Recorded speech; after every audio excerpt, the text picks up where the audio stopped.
Hey everybody, welcome back. It's time for another Tuesday's Tech Talk, and this is a follow-up from last week. It was kind of a two-part episode about loudspeaker measurements, and last week we talked about all the measurements that really don't tell us anything about how a speaker sounds. We looked at power handling or watts, and we looked at distortion measurements and talked about that. This week we're going to talk about the measurements that actually tell you more about how a speaker is going to sound. No measurement is going to tell you exactly how a speaker sounds. Two speakers can have the exact same measurements but sound very different. You can't really measure everything that we hear. There are a lot of things that are not in the measurement because you're not measuring that thing. It's like walking around your car and looking at your car and realizing one of your tires is flat. That tells you an awful lot about the performance of your car and how it's going to handle or drive, but that's just one aspect of the whole car. It doesn't tell you everything about the rest of the car and how the rest of the car performs. Measurements are the same way. Each measurement will give you insight as to how that speaker is going to sound in a particular way, but it's not going to tell you everything about the speaker. Case in point, I once picked up a little pair of Behringer studio monitors. Not a great sounding speaker, but it was an inexpensive speaker that measured relatively well. And I took the crossover out and I replicated the crossover with the exact same values, value per value, but used higher quality parts. I used sonic caps, used some ERC, larger gauge air core inductors, used Mills resistors, and I used some higher quality wiring to it, and put both networks in the box, and put toggle switches on the back so you could turn all the switches down and use the stock network, turn all the switches up and use the upgraded network. If you measured the speaker in any way you wanted to measure the speaker with either network, it measures exactly the same. But they sounded very different. And we took those speakers and we sent them around on a little tour, and people got to listen to them and talk about the differences in the way they sound. And you know, a lot of that had to do with the capacitors, and all the rest of the parts still contributed a tremendous amount to the difference in sound. There was differences in clarity, difference in resolution, different things like that, and how things imaged, even stuff that you just can't measure very well. But there are a group of measurements that we look at, and there's a group of them that I use regularly. I look at frequency response, I look at the vertical and horizontal off-axis responses, I look at the impedance curves, and I look at a spectral decay. Looking at each of those, discussing each of those specifically, the frequency response tells you what it's doing on axis. So it's giving you a level of accuracy over a frequency range, and that tells you a lot about how accurate the speaker is. If you see dips and peaks and things like that in the frequency response, you know that's deviation from accuracy. You see a linear response, you know that the speaker's going to reproduce some level of accuracy, which is what you're looking for. The other thing I look at very closely is the off-axis response.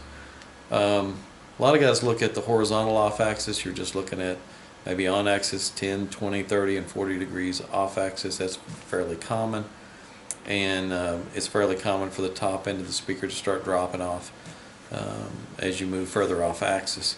But I spend more time looking at the vertical off axis. That means I'm moving the microphone up, and I'm seeing how well the speaker maintains a consistent response over a wide range, and that's what you're really looking for. You want a speaker that will sound the same regardless of where you are, and load this room with the same sound. If you move up vertically and the difference between the distance of the tweeter versus the woofer has now created a time delay so that there's a cancellation effect as you move up, you get a big suck out. That's going to contribute to what you hear. That's going to contribute to the overall room response. Your ceiling reflection is going to reflect that. It may be hot in the top, hot down low, and where they're out of phase there's a huge hole, so you're getting reflections at some frequency ranges but not reflections at other frequency ranges. So you get an uneven reflection. It could be the same with sidewalls. And your room, of course, can be contributing to uneven reflection. You can have flat surfaces in the room that are causing reflections that are a problem. So always look at all the horizontal and vertical off axis. That tells you a lot about, you know, how well that speaker is going to load the room, how the room response is going to be, how it's going to sound looking at the output. The other thing to look at, it's very important, is look at the impedance curve. The impedance curve is going to tell you how well the speaker's balanced from one end to the other, you know, versus how it's loading the amplifier. You know, is it an easy load or a hard load? Is it demanding current on one end and not the other? Also in the impedance curve, you can see cabinet resonances, you can see internal standing wave resonances, and you know, when you see those resonances in the impedance curves, then that gives you a pretty big clue that, hey, there's a problem here, and that problem is going to be an audible problem. But the most telling of all the measurements, as far as telling you how a speaker is going to sound, is to look at the spectral decay. The spectral decay gives you the response as far as the amplitude of the response across the frequency range, and it shows you how fast it dissipates stored energy. In other words, how quick does it die? You know, you want that speaker to reproduce the signal, and then once the signal is over, you want it to stop. You don't want it to reproduce the signal and then take some time for it to settle. You want it to reproduce it and stop quickly. And you see that in the spectral decay. And if there's ringing or breakup in the cone or things like that, you'll see it in the spectral decay. You'll see long traces where there's stored energy, or it's taking longer to dissipate that energy. That's really easy to hear. When it's, you know, the rest of the speaker stopping within a couple of milliseconds, and you got something there that's 4 or 5 milliseconds longer in stopping time, just within a certain band, you hear that ringing really easily. I mean, that's a time smear. It's just a dragging out of the signal. It's a distortion, and it's going to show up in that spectral decay. If it's clean, you see a flat line that drops off immediately. That tells you a lot about how that speaker is going to sound. If it drops off really fast, that's an indication of speed, and speed's your friend. You know, when it comes to reproducing sound, you want it to play and stop, play and stop. You want to hear space between notes. You don't want to hear it dragging that stuff out, long decay times. That's a blur of everything. You know, just looking at that spectral decay and knowing how to read it, that's probably the one measurement. It's going to tell you more than any other measurement as far as how is that speaker going to sound. It's going to highlight problems, or it's going to show you greatness. So what we're going to do next, we're going to look at a bunch of measurements. We're going to look at measurements of a bunch of full range drivers. We're going to look at speakers, and mainly I'm just going to look at drivers and speakers that are out of production. I'm not going to pull up a lot of speakers that are, you know, commonly in production. I don't want to try and hurt anybody's business by showing what their measurements look like when they don't want them out there. I'm just going to show you drivers, out of production stuff, speakers that we've upgraded, so you can see some before and after measurements, and you can see how those measurements of the before and after gives you an idea of the improvement in the sound quality. So let's do that. I'm going to move the camera over to the computer, and we're going to pull up some measurements. I'm going to walk you through them. I'm going to send those measurements over to Ron. He's going to just drop them right on the screen so you can just see the measurement as clean as possible, and give you a narrative on all that stuff, and let's see if we can learn something about it. Alright, we're looking at some measurements here. This first measurement that we're looking at is a Foundtech FR88EX full range driver. The frequency response you see here in green is a response after I've put in correction filter for it. The red line that you see here is the output of it before correction.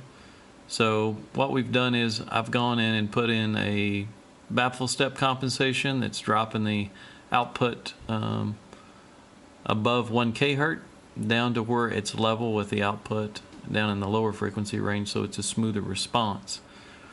The first spectral decay we're going to look at is the spectral decay with no filter on it, and the peaks up top are so extreme, they're so hot that they've kind of pushed the level of everything else down. So if we look at it, pulling it up a little higher, we get a better idea of what's going on in the spectral decay.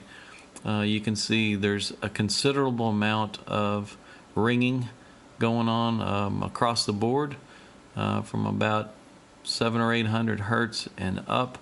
There's a lot of breakup, a lot of ringing. After the filter compensation network, it leveled everything back out.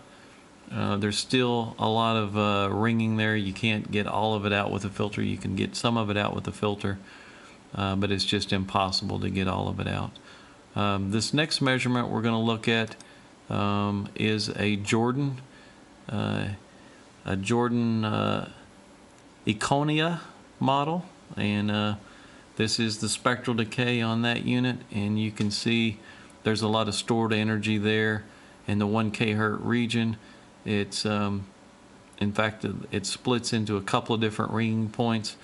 So in listening to that, it's going to be a little aggressive and a little harsh and a little hard to listen to in that range. So you can clearly see it in the spectral decay. This next one is actually a production speaker. So let's just call it L, stock production. L is just the letter of what the speaker's name begins with. But you can see at around 2200 hertz there's a long ridge line there where you see a lot of stored energy, a lot of ringing. You see a lot of ringing again over in the about 5 kHz range. There's a smaller trace there, but quite a bit of breakup. That was actually just due to the woofer playing up so high that there was a lot of ringing and breakup there in that range. This next measurement is the exact same speaker. The crossover point was lowered so that the tweeter was covering those ranges. And as you can see, it's actually pretty clean. There's some small traces that you still see across the lower section of the graph there, where you see some little bits of ringing going on across it, in in quite a few areas. But overall, pretty good after the upgrade. This next one, spectral decay of one of the little LGK drivers we sell. It's a little 3-inch driver. The little 3-inch driver is low mass. It's very fast. It dissipates its energy really quickly, and the frequency response is a little rough up top there, but the spectral decay in that through the whole range is really clean. Next, we're going to compare this to another 3-inch driver from Mark Audio Company. That little driver has a lot of cone breakup and ringing. As you can see, in about the 1200 hertz range, you see a long ridge line that extends out there. That's a very aggressive ringing. That would be very hard to listen to. And up top, you see, even blowing off the graph there's a tremendous amount of ringing in the upper ranges. Again, that would be extremely harsh and hard to listen to. So if you see things like that, if you can get a hold of spectral decays, the spectral decay really tells you a lot about a speaker. Here's one that was really popular in its time. This is the Merlin Vsm Speaker. This was one somebody brought by to me for measuring and testing. As you can see, the woofer has a considerable amount of stored energy in about the 1 kHz region. It continues to play several milliseconds longer than it should. That makes it a little harder to listen to, a little harsher. But that's common. You see that in a lot of speakers. The next one I'm going to show you is one of our models we sell as a kit. This is the N1 kit, and this is just the on-axis response. This is the same response, 10 degrees off-axis. I kind of designed it to be played a little bit more on the off-axis. So I tilted the top up just a little bit at the very top. But overall, that's a really flat response. That's a high level of accuracy. If you look at the crossover plots of the drivers, you see super smooth woofer roll off, super smooth tweeter roll off. They sum really well. They're in phase over a wide range. Overall, that's about as good as you can see. If you look at the horizontal off axis, this is another thing I mentioned. This gives you an impression of what it's doing in the room. The red is on axis, orange, yellow, green to blue. Those are all 10-degree increments moving off axis. You see a little bit of a raised area there that's come up in about the 2600 kHz range. Not 20, yeah, 2600 K range. Little bit of a humped area there, but overall from 15 kHz and down, you're still plus or minus 2 dB, so still super smooth over that whole range. One of the most impressive things about the speaker, the vertical off axis. If you look at the vertical off axis, you'll see that as the microphone is moved up 4 inches per measurement, the frequency response of the speaker stays almost unchanged. So that's a speaker that's going to load the room really consistently, really evenly. You know, it's going to have a very balanced overall in-room response. And then we see the impedance curve. That's a real good impedance curve there. You see a minimum at 219 hertz. You see 6.2 ohm minimum impedance dip. It's pretty smooth across the board. We don't see any resonant peaks or anything that would point to any issues at all. Then the most impressive thing about the speaker is the spectral decay. This is a small 5 1/4 inch driver, dissipates its stored energy really quick. The planar magnetic tweeter dissipates its stored energy real quickly as well. It just plays and stops real immediately. You see nothing beyond just 1.5 milliseconds. It's pretty much clean. Probably one of the most impressive speakers that I've seen in that regard. Let's contrast that with another speaker. This was one that was brought in. The company no longer exists. The owner passed away. This was one that was called a Recital. The green line is the output of the woofer. The blue line is the output of the tweeter. The red line is the summation of the two. You'll see that in some areas there, the red line is above the green line, and that's where it's getting additional output from the tweeter. Over on the tweeter side, you'll see the red line actually dips below the blue line of the tweeter, which means they're not in phase in that area. So they're not summing. You're not getting any additional gain in the crossover region, and they're out of phase. So the measurement in this case is going to tell you that it is not going to have a very coherent sound. They're just not in phase drivers. And if you look at the impedance curve, you'll see issues there as well. You'll see the impedance rise between the drivers at the crossover point completely blows off the graph. It goes up to 80 ohms right there at that point. So your amplifier is going to see that as an uneven load rather than a consistent load. Also, there's two resonances that are popping up there. One at 146 hertz where the green dotted line is. That little bump is either an internal standing wave resonance or cabinet wall resonance. And there's another one at the tuning frequency, which is over around 60 hertz there. There's another resonance bump there. And those are things that you will hear in the playback of the speaker. You're going to hear those resonances, and you can see them right there in the impedance curve. So like I said, the measurements are a tool. They can tell you certain things that you're going to hear in the speaker. They're going to point out problems, but they're not an overall going to tell you how it's going to sound. Here's the same speaker in a spectral decay.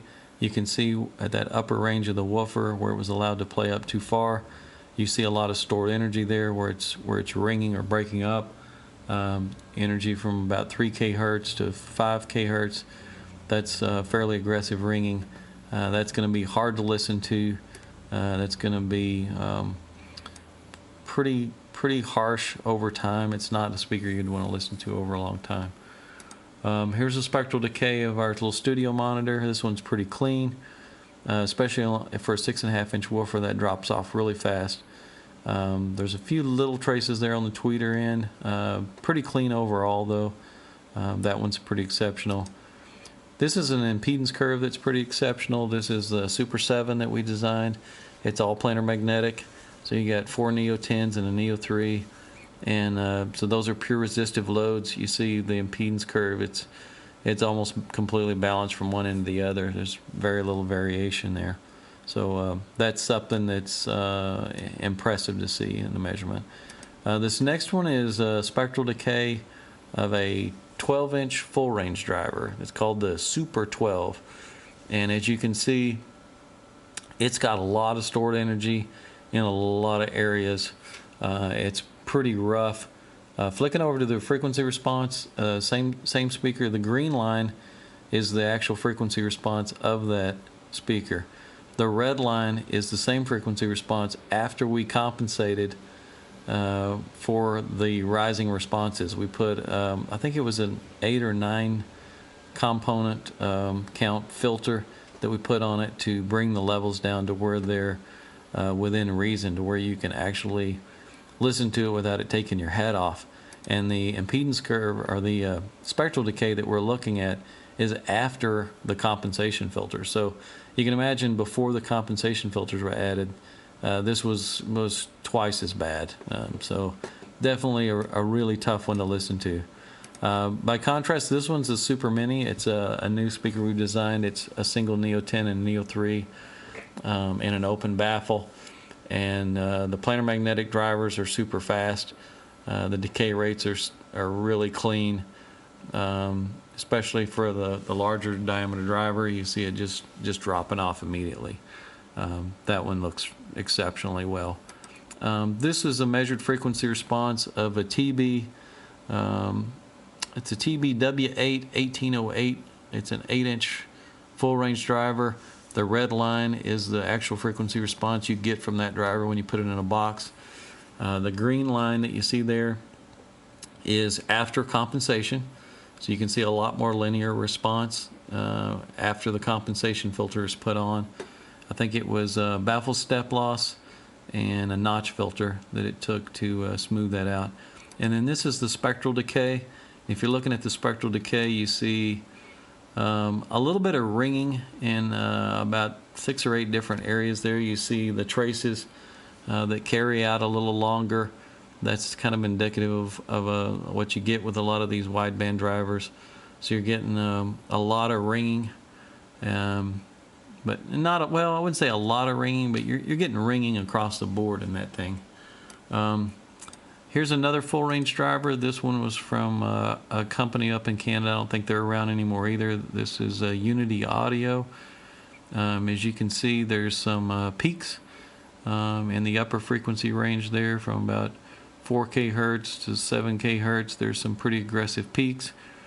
If you look at the off-axis response, because it's a single wideband driver, it's not going to have as good off-axis response as something with a tweeter.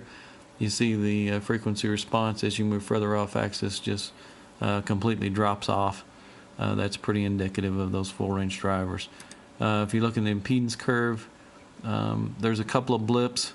There's one right at the tuning frequency. There's another one up at about 1700 hertz. That little bump in the impedance is indicative of possibly some breakup or some ringing. The one down and low at the tuning frequency around 80 hertz, that may be a port resonance. But there's, from that measurement, you can definitely gather some information that tells you a little bit about how that speaker is going to sound. And if you look at the spectral decay, you'll see quite a bit of stored energy and ringing up in the upper frequency range where where those peaks are. That's definitely going to be pretty rough to listen to. The next speaker is a bit unusual speaker. This is also a speaker that's no longer in production. The owner of the company has passed several years ago. This was a VMPS 626R, and this speaker had well, I guess what they call a waveguide over the mid-range driver. It was really a restrictor plate, I guess you could say. It reduced the surface area down to a little slit, and it was designed to kind of help control off-axis response. It really jacked up the frequency response. That's a pretty rough frequency response. So you looking at that, you can tell it's in and it's out. It's 6 or 10 dB louder than it should be in some areas and not so in others. This next measurement is the same speaker with the cover taken off of it. So that's with all of the driver exposed. You can tell it improved the response considerably. That was the best curve I could get out of it, including all the adjustments that were made. If you look at the Spectral Decay, this is with the front cover on and the so-called waveguide. You'll see lots of stored energy here. The woofer's got a lot of long decay rate on the woofer in this configuration, and right in, I'd say around 3 kHz, you're seeing an internal resonance that was caused from the waveguide or the baffle that was placed on it. That's internal reflections with it, from behind it, and it caused a lot of ringing. The next measurement we'll look at is the best measurement I could get out of it, which is the red line, and then the green line. I think it's I just wanted to make sure something wasn't wrong. I threw one of our speakers up there just to get a idea of the sensitivity and make sure the sensitivity wasn't wrong, because sensitivity was so low on that speaker. This is actually the same speaker. It's the same VMPS speaker with an actual crossover designed for it that takes into account the acoustic output of the drivers. So much cleaner response. Each driver's within its own range. They're in phase, and looking at the Spectral Decay, you'll see it's much cleaner. The woofer still has a little bit of energy down there in the lower range there. That's a little bit of a stored energy that's just within the driver that can't be gotten out of it.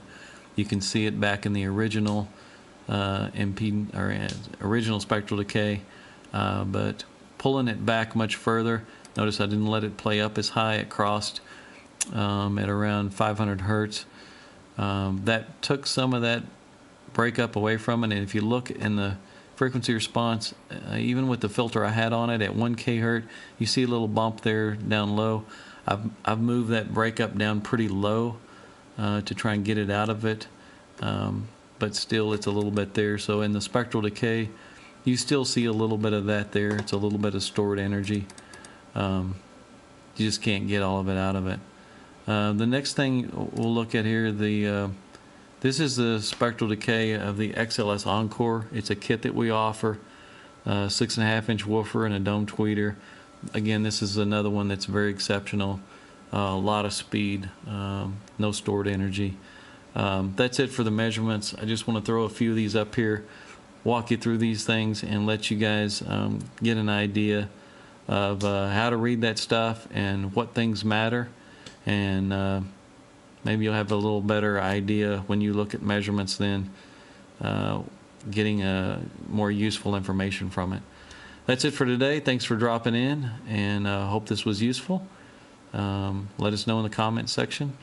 See you guys next week.